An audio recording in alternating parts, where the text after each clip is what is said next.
So we are going into February TBR now. I have done my January wrap up, so that will be on YouTube soon. Along that, I think it's currently on TikTok and Instagram at Fallen Petals 111 111 something like that. So last month there was two books, one that I've currently started on, but I don't think I will finish it by the end of January. So I'm gonna pop it in again with February, and then last month I put down for the Water Drop by Lauren Kate.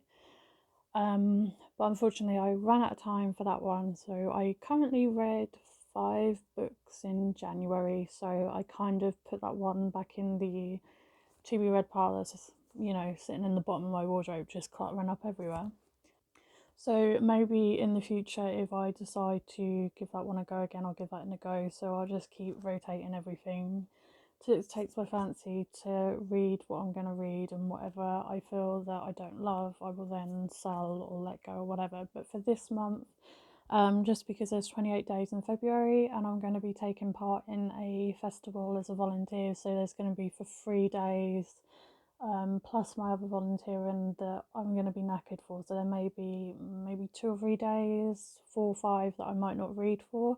So I've kept it down to just 4 books this month. So I'm excited to share them. So we have 4, so I'll go through them. Apart from reading the backs of them, I haven't really read a lot about them.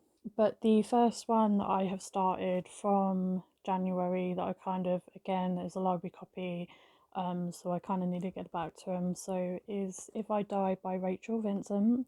I am currently 52 pages into this book, and the start of it was shocking.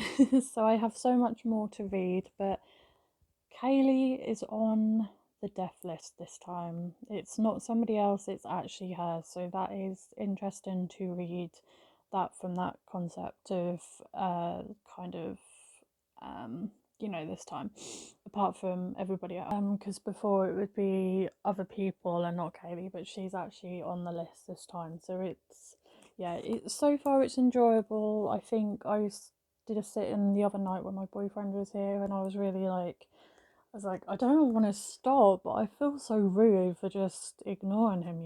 But what do you do when you're a bookworm and you need to read? So I'll keep this video short and sweet. The next one is and this book is the 5th, because there's 7 in total, plus an E1 that goes in between. So the next book that I have chosen, because book 2 that I read was Betrayed House of Night, book 2 novel by PC and Kristen Cast, I believe I pronounced that right.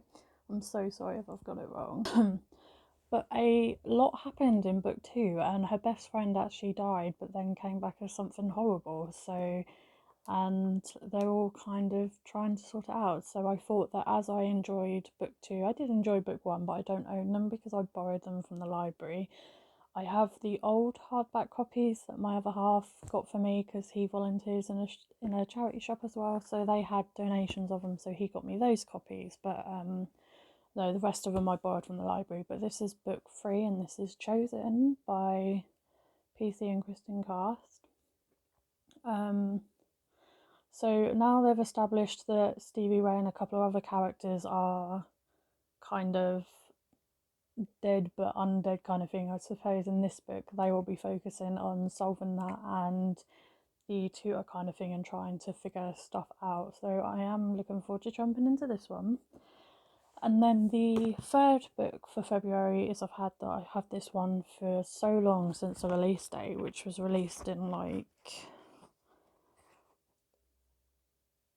what 2015. I was going to say 2006, but I read the wrong text. So I've had this since 2015 and not picked up at all. And then because the weather's kind of changing and we're kind of getting more sun and stuff, so I thought I'd pick up something that's a novel that isn't going to require a series and one thing another. So this is How to Be Bad by E. Lockhart, Lauren and Sarah. I can't pronounce their last names.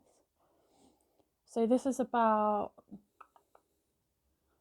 three girls who want to have a bad time and do bad things, I believe, from what I've read from the cover. So I have read We Were Liars. I've read quite a lot of other books. Dramarama I read as well, but from the other two authors I haven't read anything by them, so this is going to be the first time we're reading something by them as well. And again, the cover is super pretty, kind of nice for the weather. And the last book that I have for the month is, again, I got it out of a charity shop because I saw it. I believe there is another book to go with it, but again, I don't think I'll read it. And this is about the where he has to control like the past, present, and future, and go back and forth and save his girlfriend, one thing and another. So that is really good. If you've read it, you'll be familiar with it. It's Tempest by Julie Cross, and this is the hardcover edition that was found that I got. So this sounds really good, and because it had what did I say? Past, present, and future. It's today, tomorrow, and yesterday. So, and then because it had a thingy on the bottom of it of my kind of book, when I was a teenager, I used to use that website quite a lot and get all the books that had the my kind of book on the back. That's kind of how I came across Alice in the Well and stuff. So that is the pile for the February to be read, and then in February, March, I will come back and do another video and see whether I read all these and how I got on, and see whether any of them will be reviewed.